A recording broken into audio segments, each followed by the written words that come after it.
Olá, tudo bem com você? Que bom ter sua companhia. Quero te agradecer, você que acompanha a gente aqui no nosso canal, que compartilha as meditações todos os dias. Nós estamos numa série intitulada Gênesis e hoje estudaremos os 10 mandamentos no livro de Gênesis. Você já parou para pensar como seria um mundo sem leis?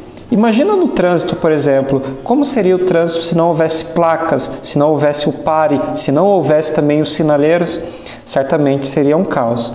Algumas pessoas afirmam que a lei moral de Deus, que é a lei dos 10 mandamentos, surgiu na época de Moisés, quando o povo judeu estava lá no deserto, e eles vão dizer que foi nessa época que surgem os 10 mandamentos. Outros vão chegar até a dizer que hoje a gente não precisa mais seguir os mandamentos de Deus, porque nós vivemos no tempo da graça. Mas será que isso tudo é verdade? Será que os 10 mandamentos surgiram nos dias de Moisés? E será que hoje a gente não precisa obedecer ou seguir os 10 mandamentos? Querido, na verdade não. Estudando atentamente o livro de Gênesis, a gente descobre que, na verdade, os 10 mandamentos já existiam antes de existir Moisés. Lá no Gênesis, as pessoas da época já tinham conhecimento dos 10 mandamentos.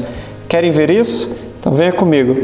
O primeiro mandamento diz: não terás outros deuses diante de mim. E o segundo diz: não farás para ti imagem de escultura.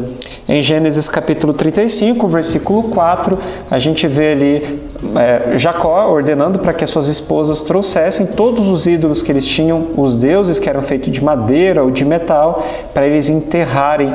Ali Jacó fez uma aliança com a sua família que serviriam apenas o Deus Criador dos céus e da terra. Ou seja, eles tinham conhecimento que não podia ter ídolos e muito menos adorar outros deuses. O terceiro mandamento diz: não tomarás o nome do Senhor teu Deus em vão. Em Gênesis 4, 26, afirma ali que nos dias de Enos começaram a invocar o nome do Senhor. As pessoas tinham conhecimento de que o nome do Senhor era santo. O quarto mandamento diz: lembra-te do dia de sábado.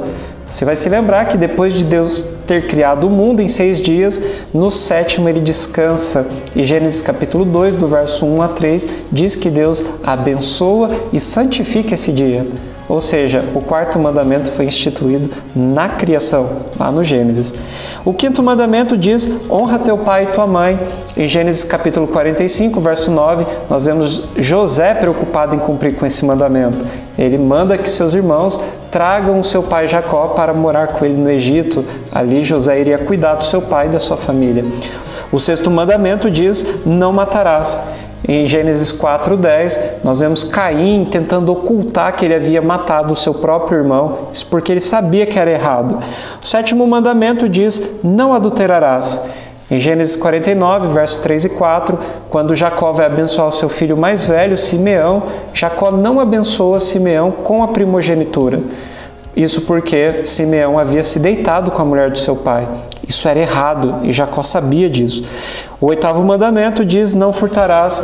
E a gente vê em Gênesis 31:30, Labão indo até Jacó e perguntando: por que você cometeu tamanho mal? Por que você roubou os meus ídolos? Ou seja, naquela época já sabiam que era errado roubar. O nono mandamento diz: não dirás falso testemunho.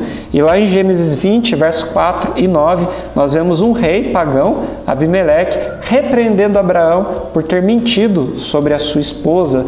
Ele mentiu que ela era sua irmã, temendo perder sua própria vida porque a esposa de Abraão era muito bonita. O 10º mandamento diz: não cobiçarás. Em várias ocorrências no livro de Gênesis, a gente vê a cobiça aparecendo, mas, na minha opinião, o momento que a gente vê uma pessoa ali cobiçando de forma mais intensa e depois vai reconhecer que isso era errado, é a própria Eva.